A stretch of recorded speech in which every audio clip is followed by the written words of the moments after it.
La arena de Egipto nunca ha estado en silencio. Solo finge dormir, para ocultar aquello que aún respira debajo.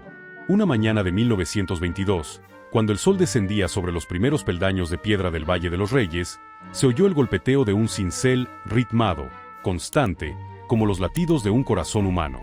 Howard Carter, arqueólogo británico, se secó el sudor mientras la luz temblorosa de la lámpara de gas oscilaba sobre las paredes de roca.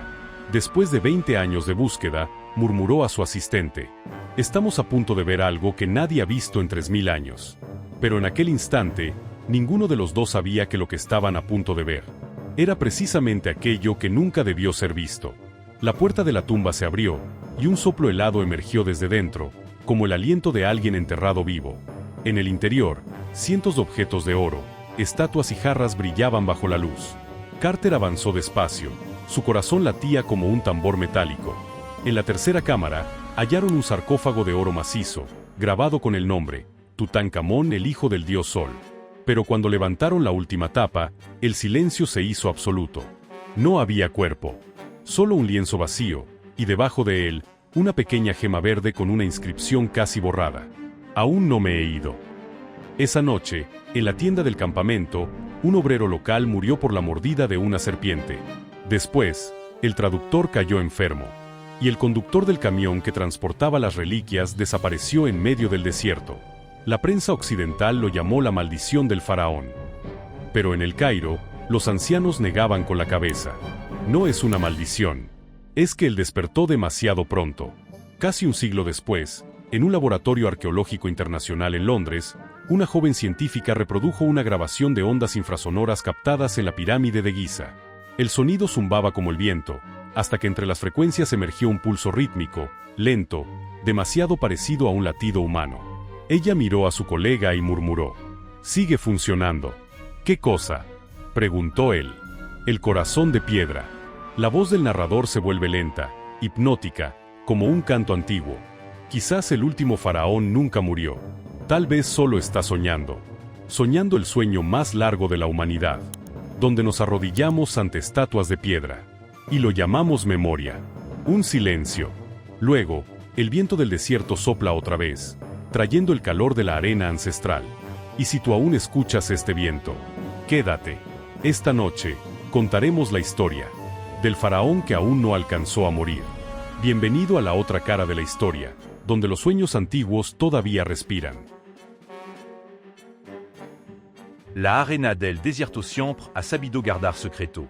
Se enrosca alrededor de todo: cuerpos, huesos, recuerdos, incluso palabras que nunca llegaron a pronunciarse. La noche antes de la excavación, Howard Carter se sentó solo frente al viento, escuchando el roce de la arena contra la lona de su tienda, como un susurro humano. El olor a humo de lámpara se mezclaba con el calor y el polvo de piedra.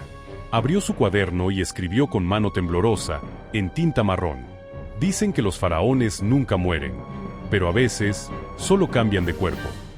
Miró sus manos, ásperas, cubiertas de tierra, ligeramente temblorosas. Había pasado toda su vida persiguiendo un hombre, y a la mañana siguiente, tal vez por fin lo encontraría. Cuando el sol cayó sobre el valle como una lengua de fuego gigante, el equipo trabajaba en silencio. Solo se oían los golpes de los cinceles y las respiraciones agitadas. Bajo las capas de arena, comenzaron a aparecer fragmentos de madera carcomida. Carter se arrodilló, con las manos temblorosas, apartando la arena puñado a puñado. Un resquicio se abrió. Un soplo de aire frío emergió desde las entrañas de la tierra, trayendo consigo el olor metálico y la resina antigua del embalsamamiento. «Aquí está», susurró, casi sin aliento. La puerta de la tumba se abrió lentamente. La luz amarilla de la lámpara se derramó dentro, iluminando ánforas doradas, estatuas divinas, carros y cientos de objetos que parecían esperar el regreso de alguien. Nadie habló. Solo el chisporroteo de la lámpara y los latidos del corazón. Al final del pasillo, un sarcófago de oro macizo yacía inmóvil bajo la penumbra, resplandeciendo como si la luz naciera de su interior. Carter se acercó, jadeando, y posó su mano temblorosa sobre el borde. «Ahora, muéstrame quién eres». Con ayuda de sus dos asistentes, levantó la primera tapa. La luz reflejada en el oro puro les hirió los ojos. Debajo, había un segundo sarcófago, también dorado. Lo abrieron, y luego un tercero, tan finamente labrado que parecía tener alma. El sudor de Carter cayó sobre la superficie dorada, resbaló y se perdió en una rendija. Golpeó suavemente. El eco respondió vacío. Se quedó inmóvil. Sus ojos se abrieron de par en par. No puede ser. Hizo una señal. Los tres empujaron la tapa. El oro se deslizó lentamente, pesado. Un aire helado los envolvió. Miraron dentro, y quedaron mudos. Bajo el lino deshecho no había cuerpo alguno. Solo un vacío. Y en el centro de ese vacío, una pequeña piedra de jade azul, grabada con una inscripción antigua y casi borrada. Aún no me he ido. Uno de los ayudantes balbuceó, temblando. Señor, ¿podría ser solo un ritual simbólico? Carter no respondió.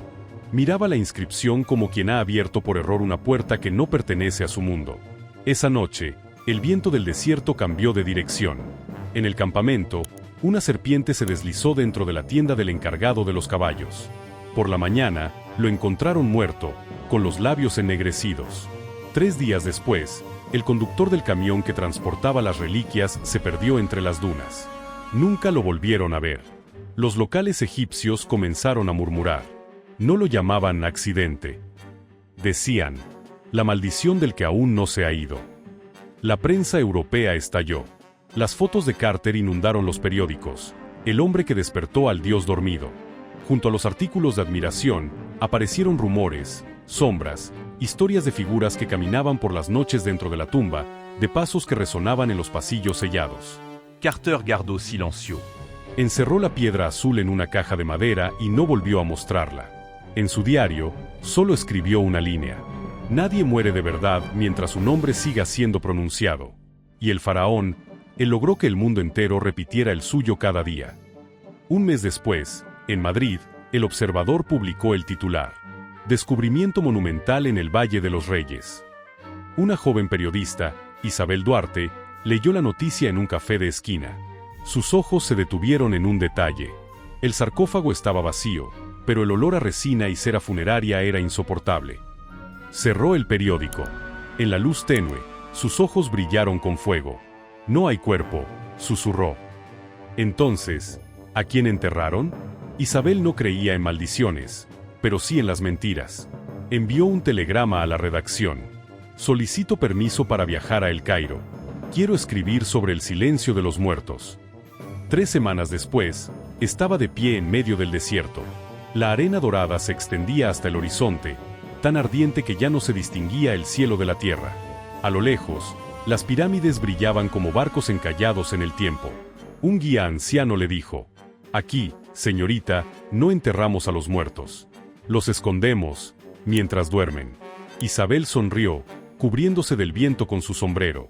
Entonces, tal vez ha llegado la hora de despertarlos. No sabía que, desde ese instante, había cruzado el umbral hacia una memoria que no pertenecía a su siglo. Esa primera noche en El Cairo, en una pensión junto al museo, encendió su grabadora, un reflejo natural de periodista. Afuera, el viento y la arena golpeaban las ventanas. Con voz baja, dijo al micrófono: «Día 1. La ciudad duerme bajo una capa de polvo dorado. Dicen que los faraones nunca mueren, pero olvidan una verdad más antigua. Algunos secretos también saben respirar».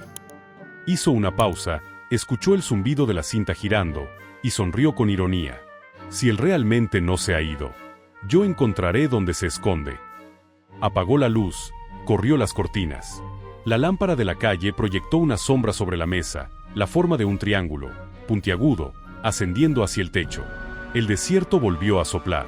Los granos de arena golpearon el cristal y cayeron al suelo, emitiendo un sonido casi imperceptible, como si alguien, desde otro mundo, estuviera marcando un compás.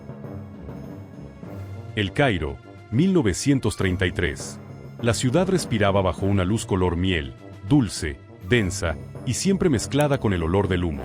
Afuera, el Nilo avanzaba lentamente, con pequeñas embarcaciones que parecían mariposas negras flotando sobre el agua.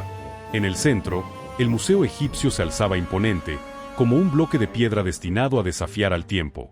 Allí, la memoria estaba enjaulada tras vitrinas de cristal, y la muerte tenía números de catálogo. Isabel Duarte cruzó las puertas de bronce, dejando atrás el bullicio del mercado Khan el Khalili. Llevaba 11 años viviendo en El Cairo, tiempo suficiente para entender que esta ciudad nunca calla. Ni de día ni de noche, siempre susurra. Y hoy, ese murmullo la guiaba hacia la sala donde descansaba la momia de Tutankamón, donde estaba a punto de comenzar una inspección especial. La habitación era fría.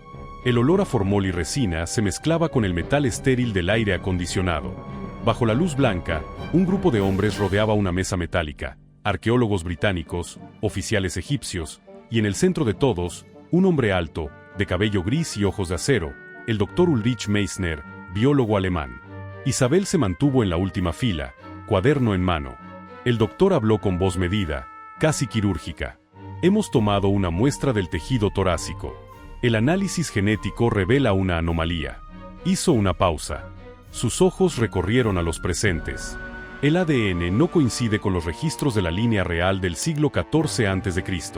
Un arqueólogo inglés frunció el ceño. ¿Qué está diciendo, doctor? Meissner sostuvo su mirada. Estoy diciendo que este cuerpo no puede ser Tutankamón. Un silencio gélido llenó la sala. Solo el zumbido de un ventilador viejo rompía el aire. Isabel sintió un escalofrío recorrerle la espalda, pero siguió escribiendo, rápido, temblando. El doctor sacó un papel doblado del bolsillo y lo colocó sobre la mesa. Según la datación por carbono, esta persona murió al menos 2 siglos después de Tutankamón. Un oficial egipcio lo observó con recelo. ¿Está completamente seguro? La ciencia no cree en maldiciones, respondió Meissner con frialdad. Solo en pruebas. La sesión terminó envuelta en un silencio espeso. Cuando Isabel salió del museo, el cielo del Cairo se había vuelto oscuro y denso. El viento del Nilo traía consigo polvo caliente y olor a gasolina. En los escalones, se detuvo a respirar. Desde las sombras, un anciano con una carga sobre los hombros le habló en voz baja. Sus ojos eran turbios, como agua vieja. Usted tocó el cuerpo del dios, ¿verdad? Isabel asintió. El anciano negó con la cabeza. Él no está ahí. El alma del faraón duerme en la pirámide, no en la tumba. La tumba es solo una puerta falsa. ¿Puerta falsa?, preguntó ella. Para engañar a la muerte, dijo el viejo, y se alejó arrastrando las sandalias, dejando tras de sí el susurro del viento entre las palmeras. Aquella noche llovió, cosa rara en el Cairo. Isabel no pudo dormir. Encendió la lámpara y abrió su cuaderno. La voz de Meissner resonaba en su cabeza. 2 siglos. Escribió en el margen. Si este cuerpo no es de Tutankamón, ¿entonces de quién es? Planeaba regresar al museo al amanecer, pero no alcanzó a hacerlo.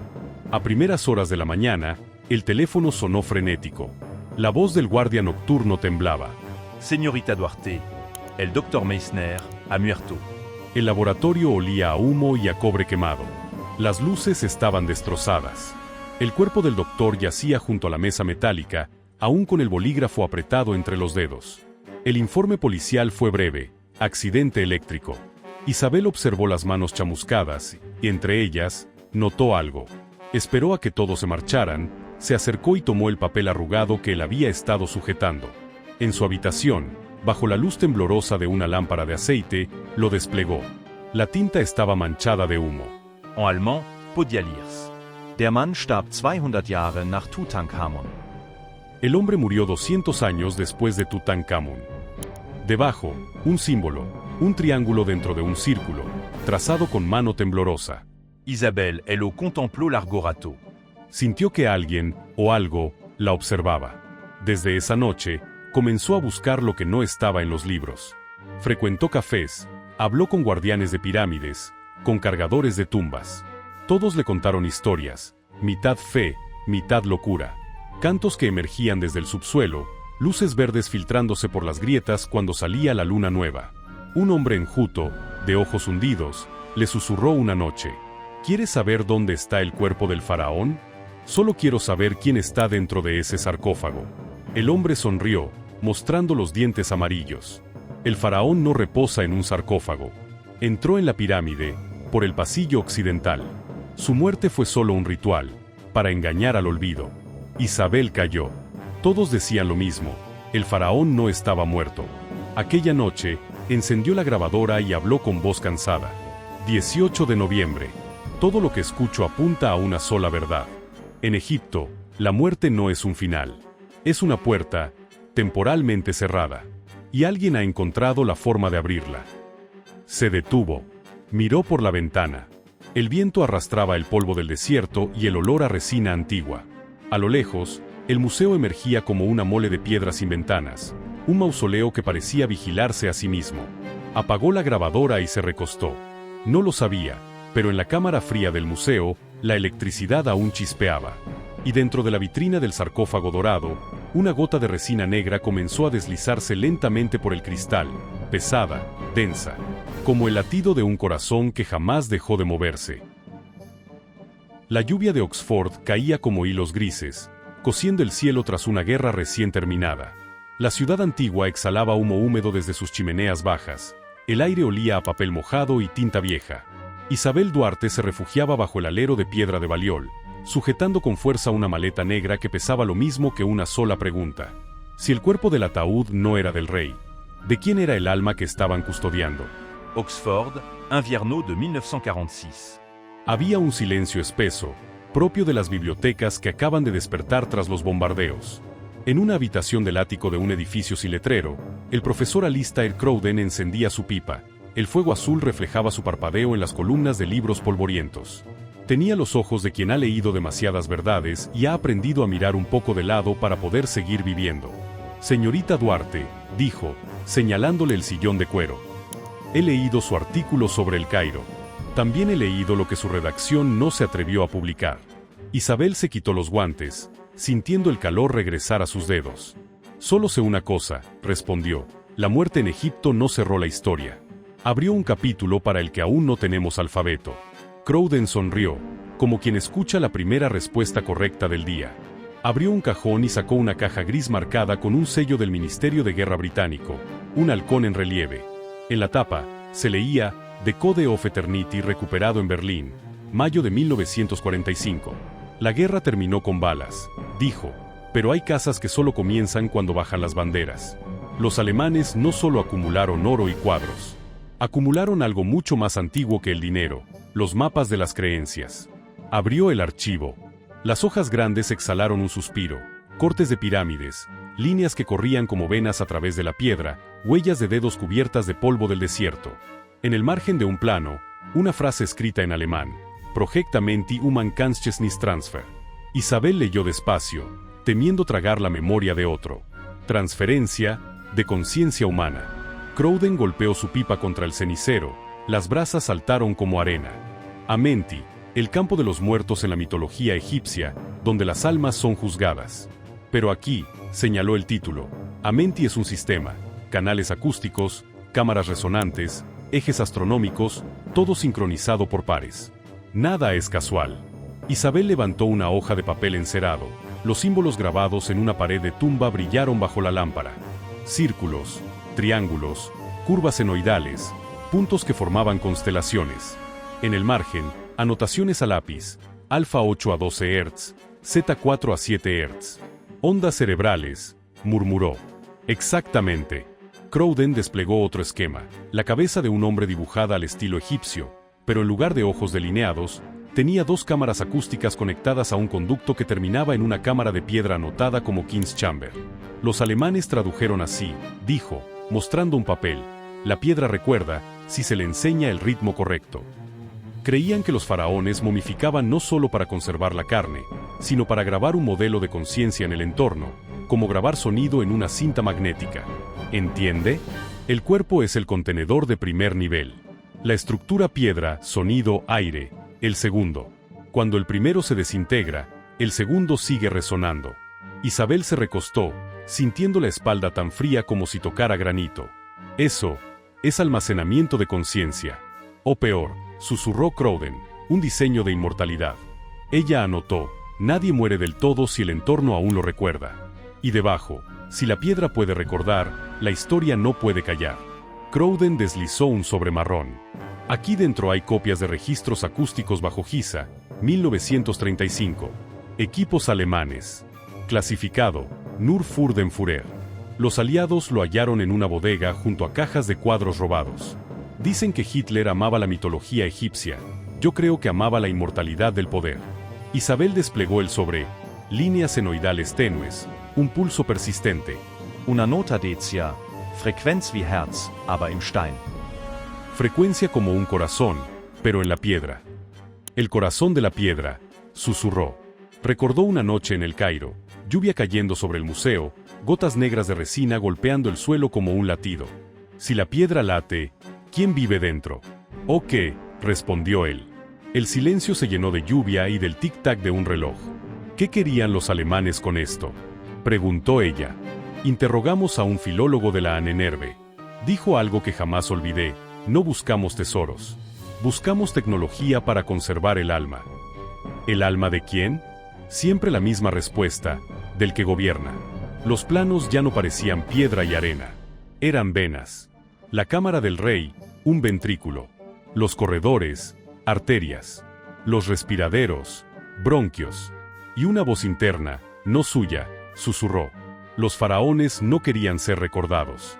Querían reiniciarse. Escribió esa frase. La tinta se corrió, pero las palabras se quedaron. Crowden extendió otro mapa, no de Giza, sino del Valle de los Reyes.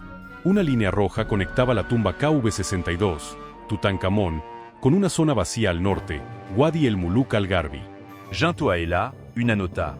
Gateway, Westschaft, Fekburial. Tumba falsa, dijo Isabel. Los locales ya se lo dijeron en el Cairo, ¿no? Crowden sonrió. La falsa puerta no solo engañaba a los saqueadores, sino también a la muerte. Era un ritual y un algoritmo. Un algoritmo. Ritual is algorithm. El ritual repite una secuencia hasta que el mundo entra en ritmo. Los sacerdotes eran ingenieros. Las pirámides, máquinas. El mito, la interfaz del usuario. Isabel rió. No de burla, sino de claridad. Debemos volver a Giza, dijo. No por oro, por el ritmo. No irá sola, repuso él, entregándole un cuaderno gris. Giornalamenti. Mis notas de 20 años. No la guiarán a un tesoro, sino a la pregunta correcta. El papel olía a hogar antiguo. Esa noche, Isabel alquiló una habitación en Broad Street. Abrió el journal. Amenti no está del otro lado. Está bajo nuestros pies. Debajo, una frase egipcia, Menet Meren Set Hef, enseña a la piedra a recordar el agua. El amanecer lavó Oxford con plata. El canto de los cuervos sobre los tejados. Isabel reprodujo una vieja cinta, el sonido del Cairo mezclándose con la lluvia inglesa. Y entendió, la muerte no es el final. Es solo una puerta cerrada temporalmente. Al día siguiente, Crowden la esperaba con otro sobre. Un amigo del ministerio halló algo en Zúrich. Archivos de la Ahnenerbe que no alcanzaron a quemar. ¿Qué contienen? Registros de expediciones secretas a Giza. Y algo más. Un calco de los signos en KV62 que nunca aparecieron en el informe de Carter. ¿Cuándo partimos? Esta noche. El tren nocturno dejó atrás las luces de Oxford. Isabel abrió el journal Amenti por una página dibujada con 3 signos. Un ojo, una onda, un círculo abierto. I equals observer. Wave égale fréquency. Open circle égale infini shed loop. Un bucle inacabado, murmuró. Tal vez eso sea la inmortalidad, un ciclo que nunca se cierra. Zúrich los recibió con olor a nieve y bancos. El archivo estaba en un sótano de piedra abovedado. Un anciano alemán les entregó una caja sellada. D'assiester à les Dijon. Solo esto. Dentro, mapas, papeles encerados, una lámina de carbón. Crowden desplegó un gran Rabin de KV62. Símbolos repetidos como pulsos, ojo, onda, círculo abierto, una y otra vez. En el borde, casi invisible. C, es solo el nombre que usan los ciegos. Yo soy el ritmo. ¿Quién escribió eso? Preguntó Isabel. El que talló la pared, respondió Crowden. O la conciencia que se repite. No lo lea, escúchelo. Cerró los ojos. El frío se densificó. Un pulso remoto vibró en el suelo, como si algo, bajo las rocas alpinas, tuviera corazón. O tal vez su mente comenzaba a resonar con el recuerdo de otro. Escribió. Si el ritual es algoritmo, la pirámide es la máquina, y el hombre, el dato. Los datos se pueden copiar. Las almas, estructuras de memoria, pueden migrar al entorno resonante. De regreso en el tren, Crowden le dijo: ¿Está lista para perder algunas cosas si seguimos? ¿Cómo qué? seguridad, Réputation. y quizá, la paz de creer que morir es el final. Perdí esa paz la primera vez que vi un ataúd vacío, respondió ella. Lo demás, ya veremos. Crowden asintió, satisfecho, como si esperara esa respuesta desde otra vida. Volveremos a Giza. Pero esta vez, no con palas, con frecuencias. Isabel sonrió. Ritual is algorithm. Y quién sabe, dijo él. Tal vez el bucle abierto espere que nosotros lo cerremos, o que lo abramos para siempre. Ella no respondió. En su mente, las palabras resplandecían. Los faraones no querían ser recordados. Querían reiniciarse. La noche se pegó al cristal del tren. En la oscuridad, una pirámide invisible se alzó lentamente en el horizonte de la memoria. En su centro, un pulso que no pertenecía a la carne. Y entonces Isabel comprendió. Ya no escribiría sobre momias. Escribiría sobre el ritmo. Porque si el mundo es una cinta infinita, quizás el último faraón fue solo el primero en presionar el botón récord. El verano de 1954 en el desierto de Giza era tan abrasador que el aire ya no olía a arena, sino a metal y ceniza. Nadie se atrevía a acercarse a la gran pirámide después del mediodía, cuando el calor hacía temblar el horizonte como un velo líquido. Y aún así, en medio de aquel mar de luz cegadora, Isabel Duarte permanecía allí, una figura menuda, envuelta en su túnica blanca que flameaba con el viento, rodeada de instrumentos de medición y las cajas metálicas del equipo arqueológico anglo-estadounidense. 32 años después de que Carter abriera la tumba vacía, las preguntas sobre el que aún no se ha ido seguían persiguiendo a los estudiosos. Isabel, ahora cercana a los 40, cargaba consigo papeles amarillentos de Oxford, de Zúrich, y notas tomadas durante sus conversaciones con el profesor Crowden. En el margen de su cuaderno podía leerse una frase medio borrada. Ritual es algoritmo. Aquella mañana, el equipo abrió un pasadizo hacia la base de la pirámide. Bajo losas enormes, el sonido cambiaba, se volvía más denso, más grave, y a veces, si uno cerraba los ojos, podía confundirse con el sonido de una respiración. Ten cuidado, la voz ronca del profesor Crowden resonó desde la boca del túnel, áspera por el polvo. Las paredes aquí devuelven el eco. Podrías perder la orientación si vas sola. Ya me acostumbré al silencio, profesor, respondió Isabel, pasando la mano por la superficie fría como un lago helado. Llevaba consigo una grabadora nueva, de carrete magnético. Pesada, ruidosa. Pero en la oscuridad, aquel ruido era la única prueba de que seguían existiendo. Encontraron un corredor estrecho que descendía en diagonal hacia el interior. Las paredes estaban cubiertas de espirales talladas que se entrelazaban como fibras nerviosas. A la luz de las linternas, Isabel reconoció los mismos patrones del frotado de Zúrich: un ojo, una onda sinusoidal, un círculo abierto. Cada trazo parecía palpitar débilmente cuando el haz de luz lo rozaba. ¿Dónde estamos en el mapa?, preguntó. Crowden iluminó su cuaderno. Si no me equivoco, justo debajo del conducto norte. Pero este no apunta al cielo, sino hacia abajo. David Alborsen, un joven físico del grupo, colocó un sensor acústico sobre la piedra y pegó su oído. Frunció el ceño. Hay algo. Abajo. Lo escucho. ¿Qué escuchas? Isabel se inclinó hacia él.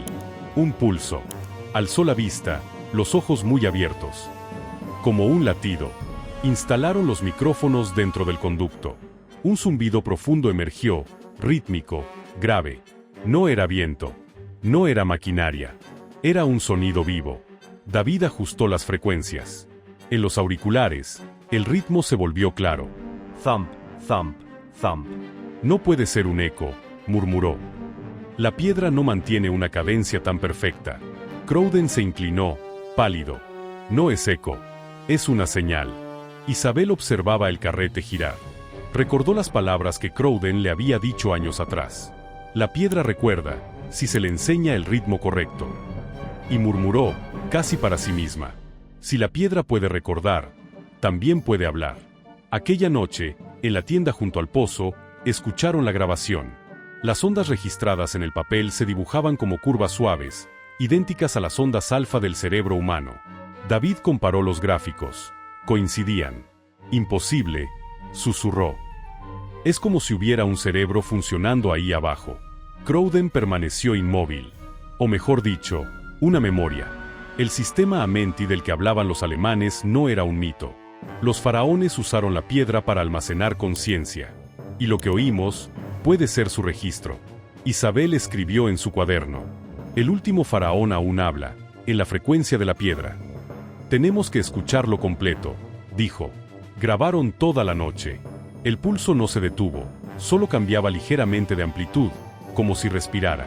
Casi al amanecer, entre la base del sonido, apareció otra voz, baja, prolongada, casi humana.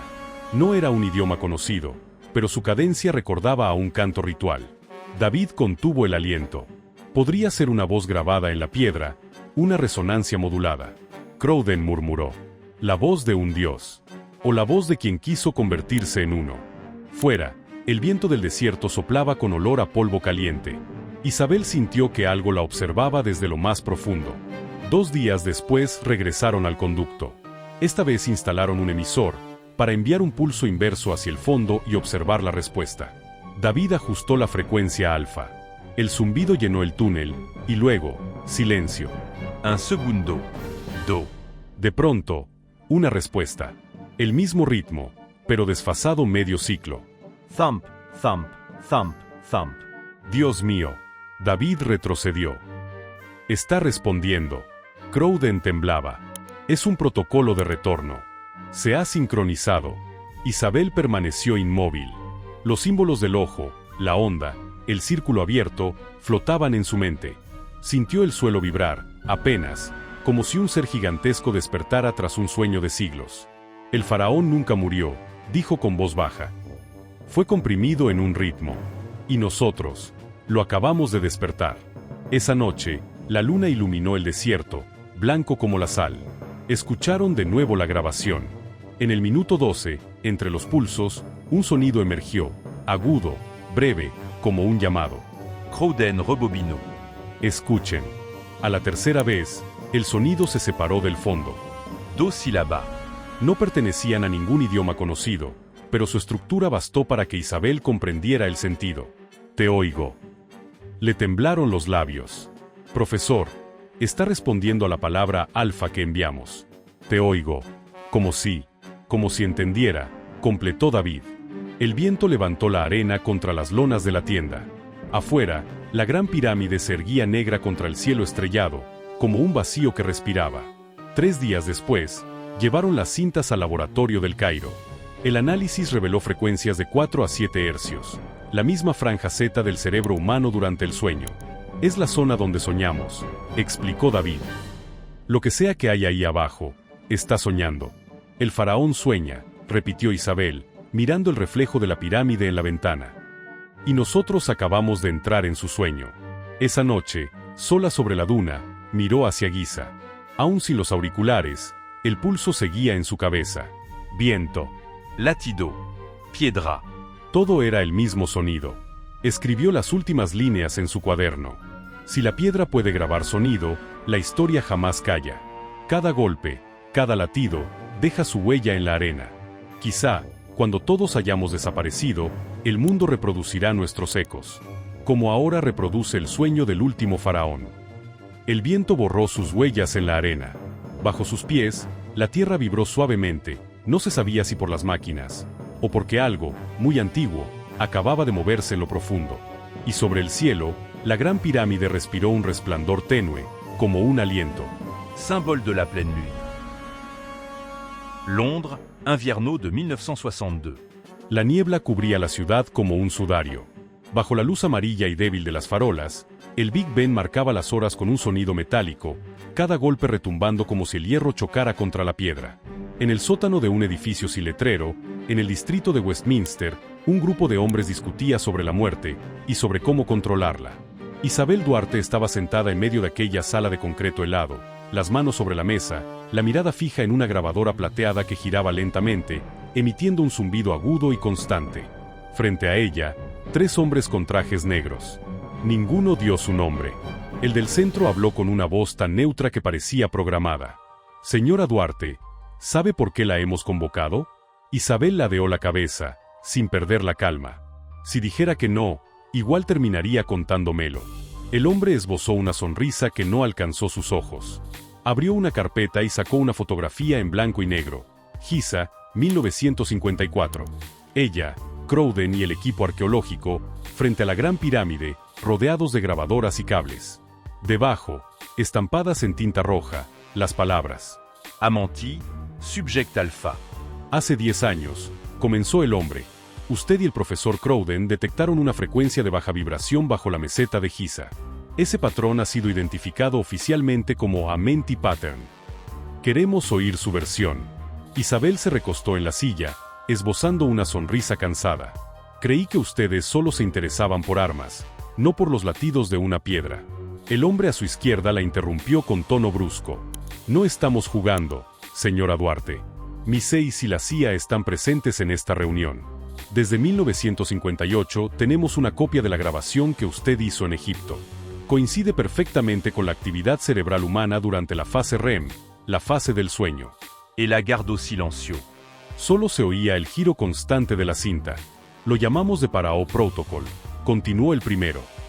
Un proyecto conjunto para investigar la posibilidad de codificar la conciencia humana, de almacenar la mente en un medio estático, piedra, sonido, onda. Usted abrió esa puerta.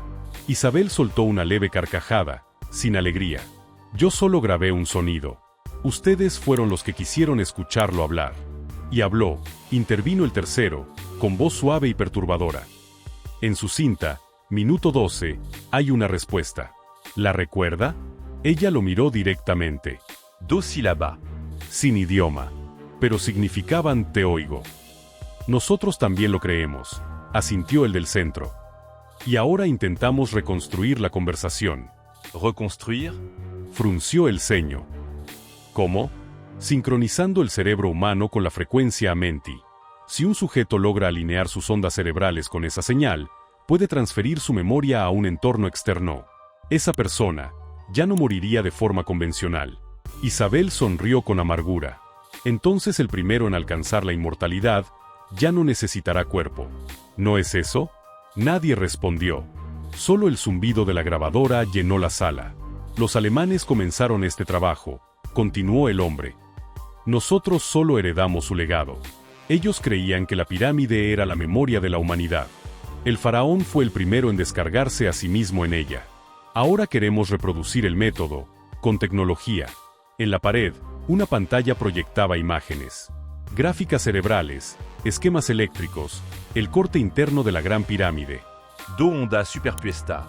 Amanti signal y human subject 03. Synchronia del 96%. ¿Ese sujeto sigue vivo?, preguntó Isabel. El hombre negó con la cabeza. El cuerpo no, pero la actividad cerebral continúa, bajo forma de onda. La temperatura pareció descender. Isabel respiró con dificultad. Están repitiendo el experimento del faraón. No para entenderlo, sino para ser él. ¿Hay algo malo en intentar comprender cómo vencer a la muerte? Sí, dijo ella en voz baja. Cuando el precio es el alma. La reunión terminó 4 horas después.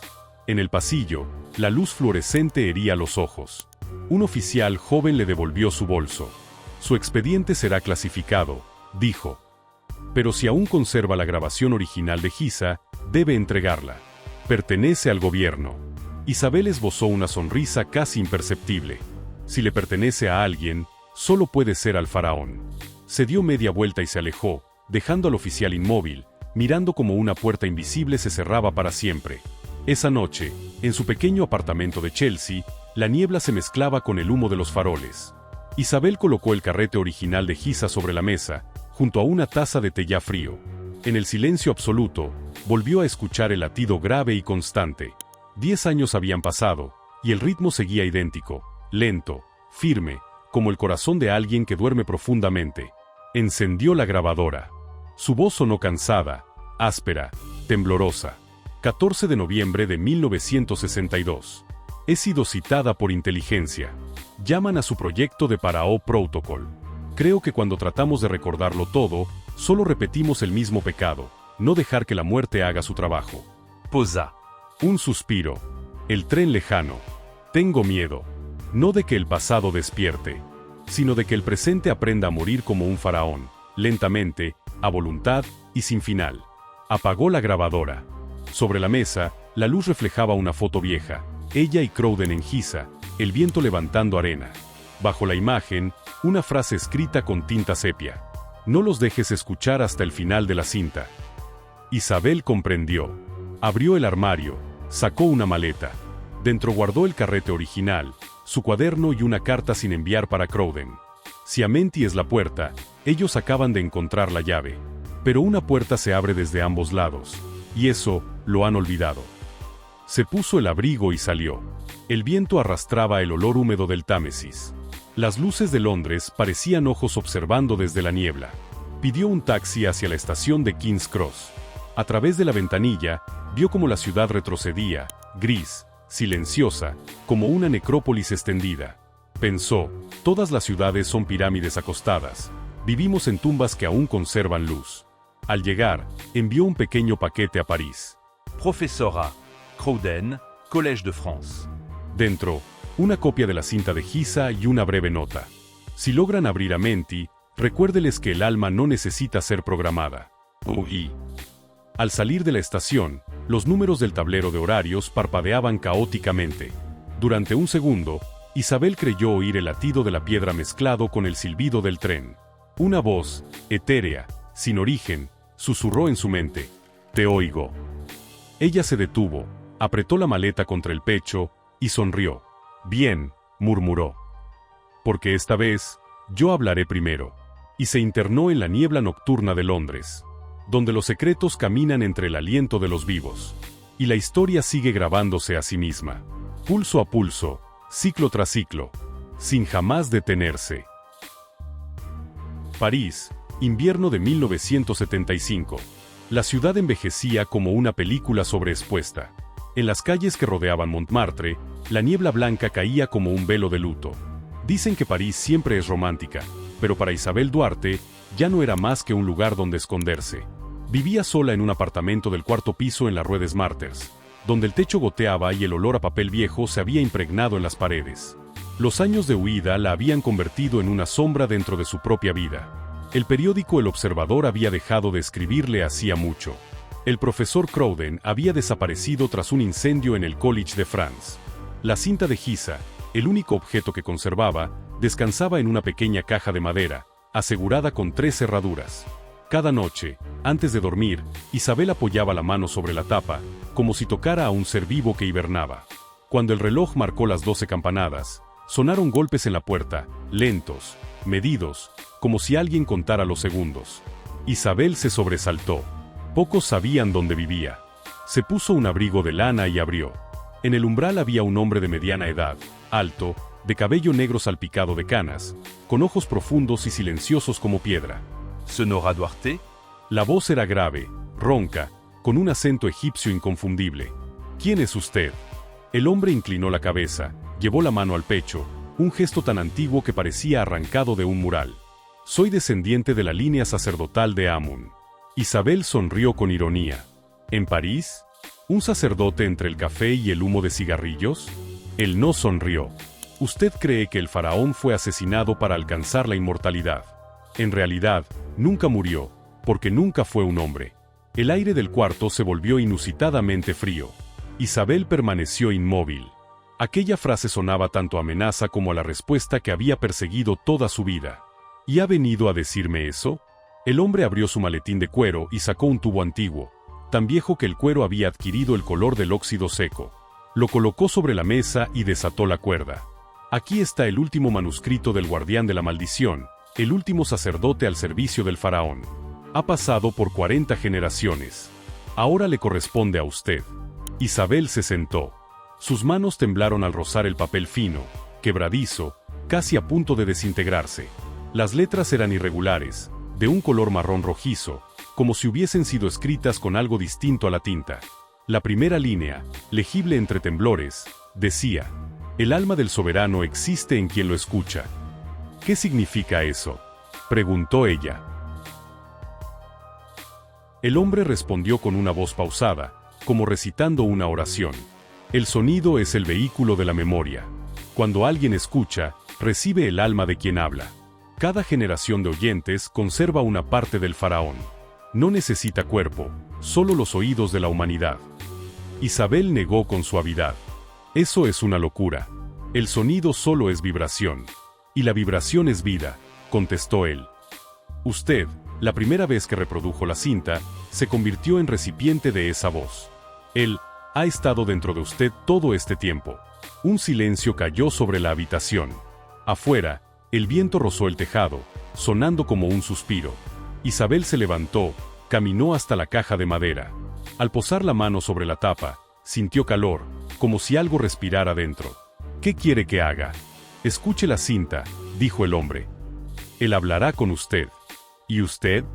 Solo soy el mensajero. Después de esta noche, ya no tengo propósito. El hombre inclinó la cabeza a modo de despedida y desapareció entre la niebla. Isabel lo observó marcharse, con la sensación de estar despidiendo a un emisario de otro mundo. A medianoche encendió la lámpara de la mesa y colocó la grabadora frente a ella. La cinta de Giza, vieja y chamuscada en los bordes, seguía intacta. Inhaló profundamente y presionó play.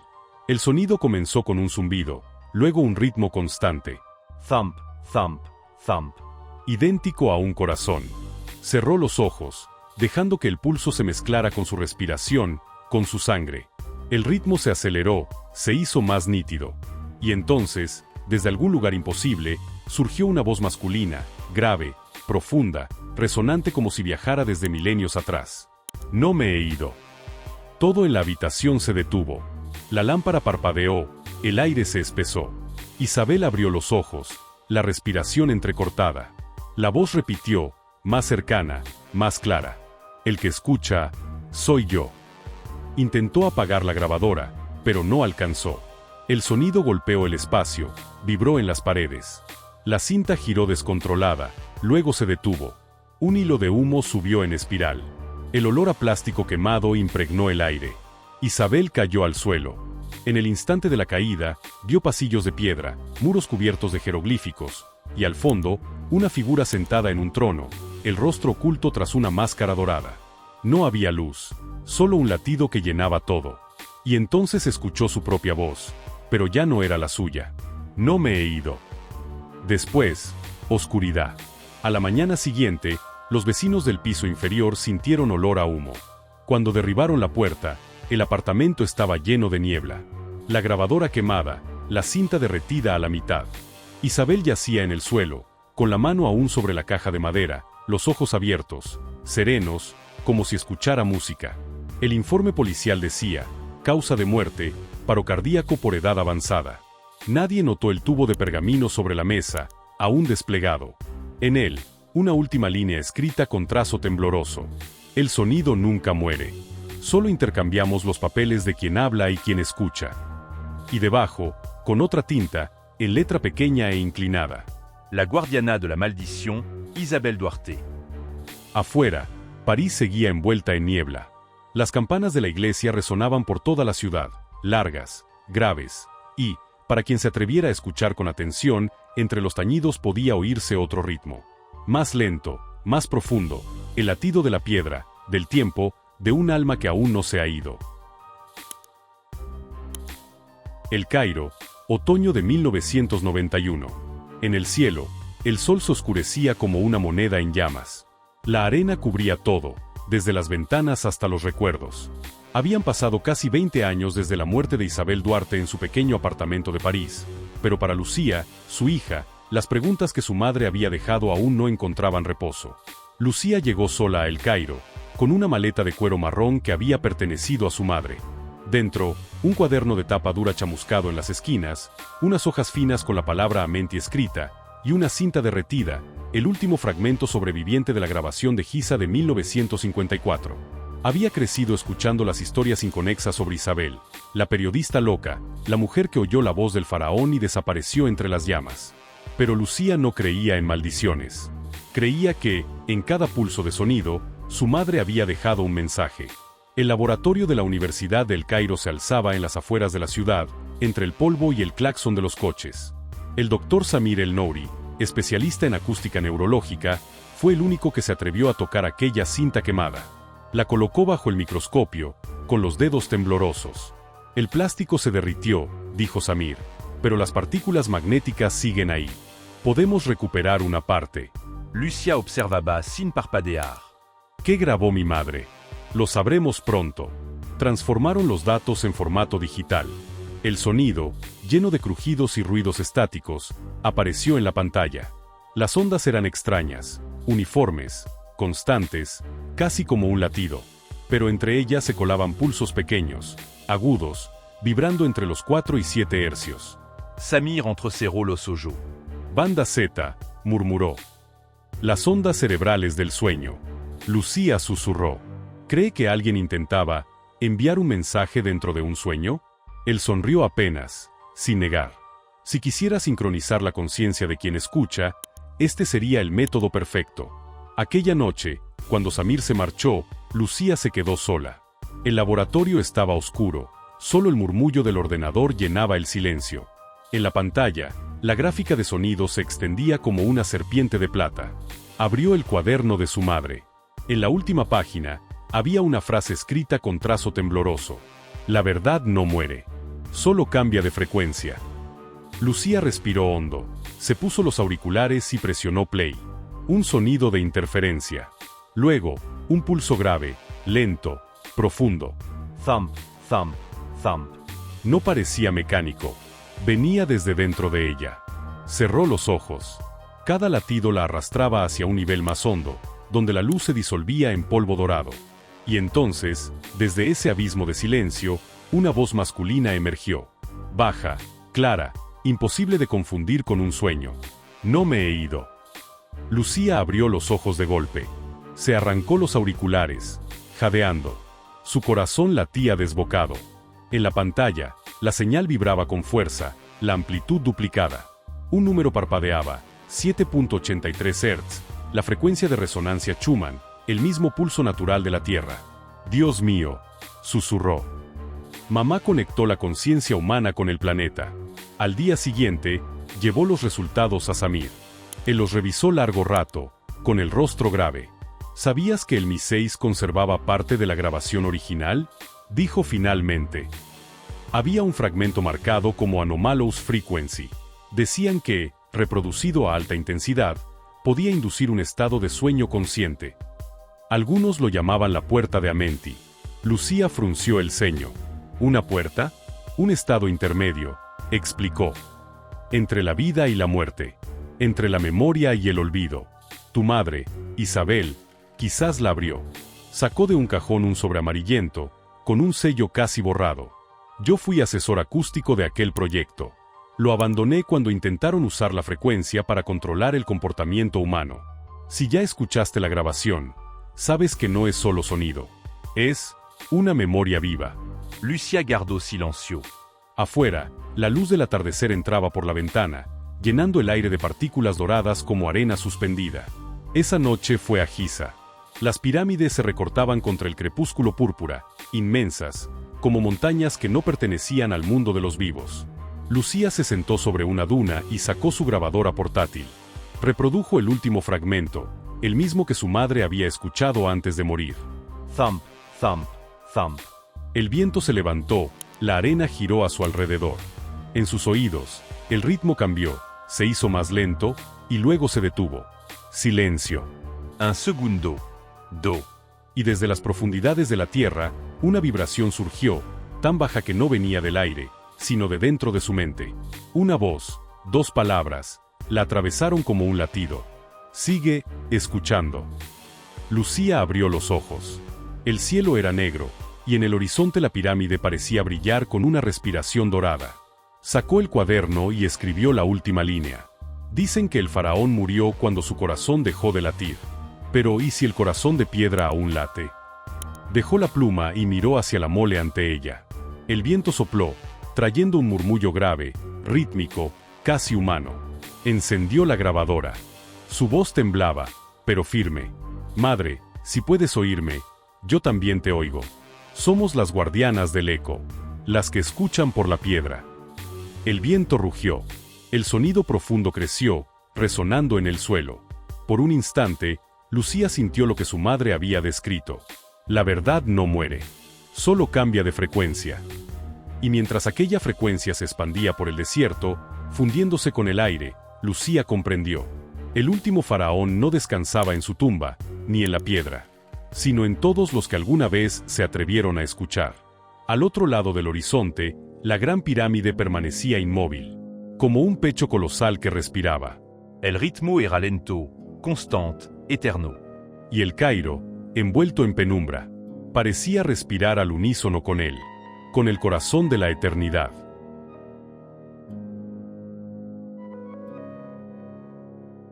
Giza, anno 2007. En el desierto, el sol caía como fragmentos de vidrio. El proyecto World Heritage Revival de las Naciones Unidas había convertido toda la zona de las pirámides en un enorme campo de excavación turística. Por todas partes, camiones, grúas y focos industriales brillaban entre la arena. Pero en medio de todo aquel ruido, había un lugar al que nadie se atrevía a acercarse, al oeste de la Gran Pirámide, donde los mapas antiguos aún conservaban una inscripción casi borrada, Amentigate. Lucía Duarte se detuvo frente al pozo de excavación, cubriéndose los ojos del sol. 30 años después de la muerte de su madre, se había convertido en antropóloga. Ya no creía en maldiciones ni en inmortalidad. Pero cuando recibió la noticia de que un grupo internacional había descubierto una cámara auxiliar nunca registrada en los planos de Giza, supo que debía ir. Porque una parte de ella, la que aún vibraba con la frecuencia de Isabel, nunca había dormido del todo. La cámara fue abierta con un cortador de plasma. La roca tenía 7 metros de espesor. Cuando el primer haz de luz entró, un aliento helado escapó del interior, como si un pecho antiguo acabara de exhalar después de milenios. Todo el equipo guardó silencio. A la luz, apareció un sarcófago de piedra negra, sin inscripciones, sin adornos, liso, silencioso. No hay símbolo de dinastía, ni jeroglífico, murmuró el jefe arqueólogo alemán. Es como si nadie quisiera reclamarlo. Lucía se acercó. Pasó la mano por el polvo. La superficie era lisa, fría, casi como cristal. Tocó el borde de la tapa. Abraham. 4 personas se empujaron a la vez. No se oyó chirrido alguno, solo un suspiro profundo, como el de alguien que despierta de un sueño muy largo. Dentro había una momia. Sin oro, sin joyas, sin ungüentos. Solo lino puro, aún intacto, cubriendo un cuerpo delgado pero completo hasta lo imposible. Y lo que hizo que todos quedaran helados. En la frente del cuerpo, tallada con precisión reciente, una línea de jeroglíficos aún nítidos. No soy yo quien ha muerto. Sois vosotros los que aún no habéis despertado. Nadie habló. Un científico, con la voz temblorosa, iluminó el rostro. El tejido cerebral está intacto. No puede ser. Lucía dio un paso atrás. Sintió un frío recorrerle la columna. En su cabeza, resonó la voz de su madre. El primero en volverse inmortal quizás no necesitó cuerpo. Llevaron la momia a un laboratorio provisional cerca de la base de la pirámide. Los resultados dejaron a todos sin palabras. Las estructuras neuronales seguían unidas, casi sin descomposición. Los electrodos registraron una señal débil. Una frecuencia entre 7 y 8 Hz. Es una onda cerebral, tartamudeó un técnico. Otro miró la pantalla. La frecuencia del sueño.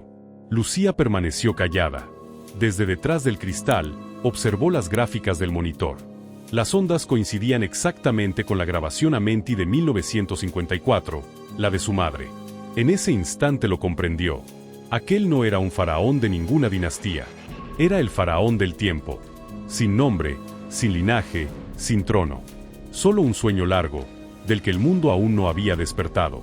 Esa noche, el desierto era tan frío como el hierro. Lucía regresó sola a la cámara. A la luz débil de una lámpara amarillenta, el sarcófago negro seguía abierto. Se acercó, con el corazón latiendo despacio. La momia yacía inmóvil, los párpados cerrados, los labios casi intactos, y por un instante, juraría haber visto una leve sonrisa. «Nos has estado esperando», susurró. Esperando al último que escucha. Sacó de su bolso la cinta que su madre le había dejado. El plástico estaba quebrado por el tiempo. La colocó en un pequeño reproductor, conectado a un altavoz.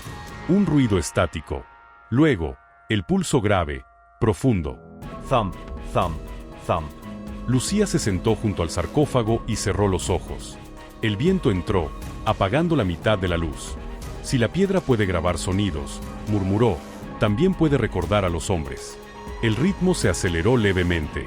El suelo vibró como si respirara. En la pantalla, las ondas de la momia y de la cinta se sincronizaron perfectamente.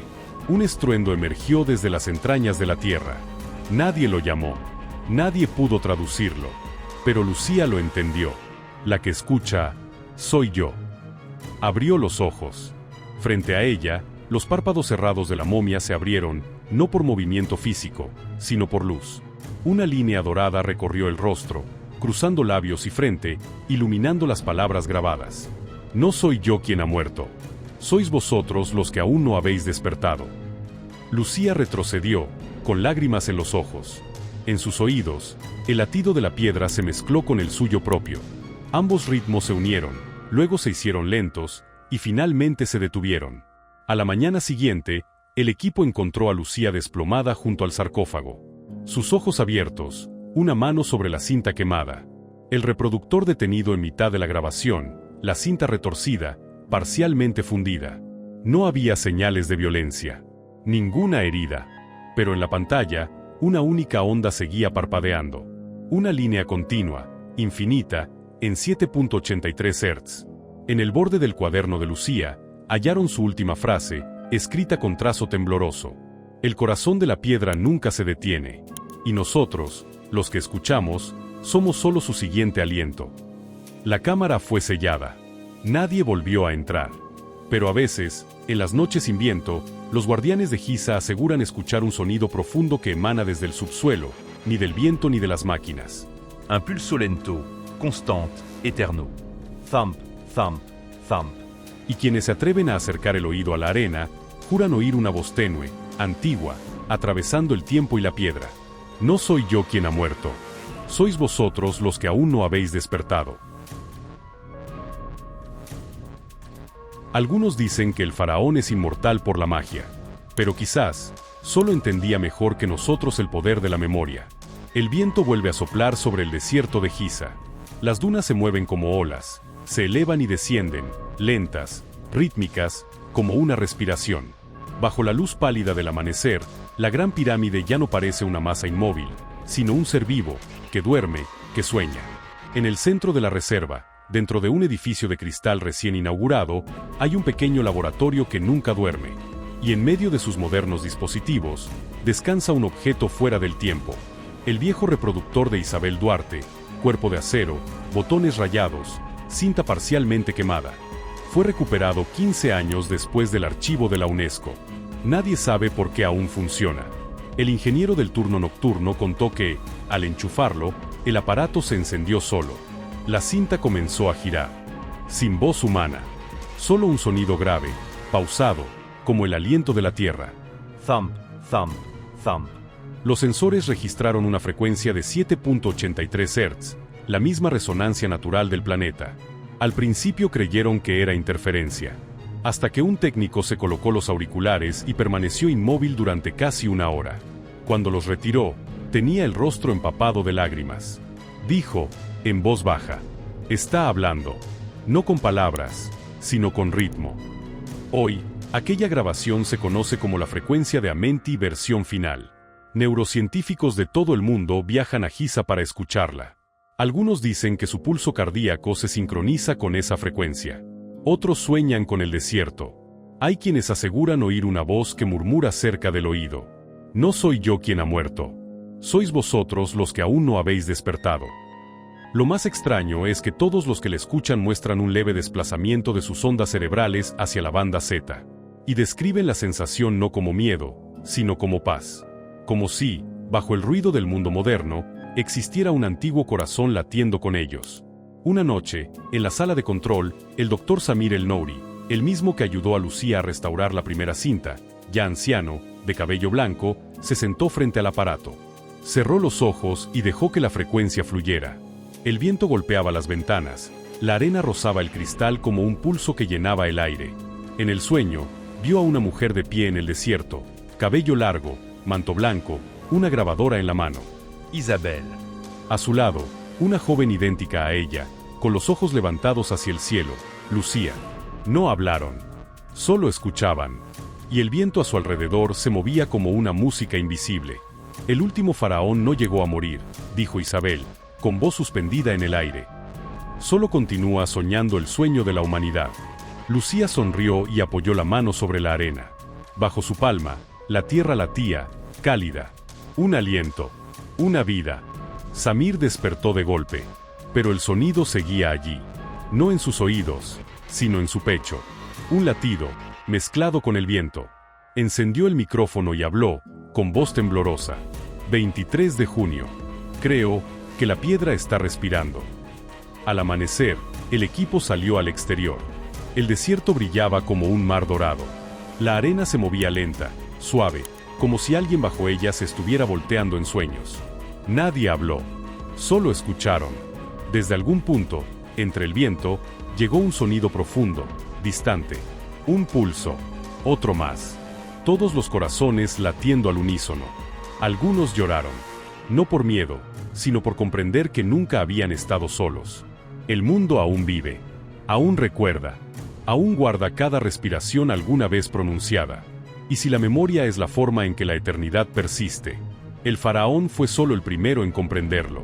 El primero que enseñó a la piedra a recordar, al viento a contar historias, y al ser humano que ninguna muerte es absoluta. Solo hay frecuencias que aún no hemos aprendido a escuchar. La voz regresó, suave, lejana, como una canción de cuna del desierto. Dicen que el faraón es inmortal por la magia, pero quizás solo entendía mejor que nosotros el poder de la memoria. Cuando escuchamos una voz perdida, no invocamos fantasmas.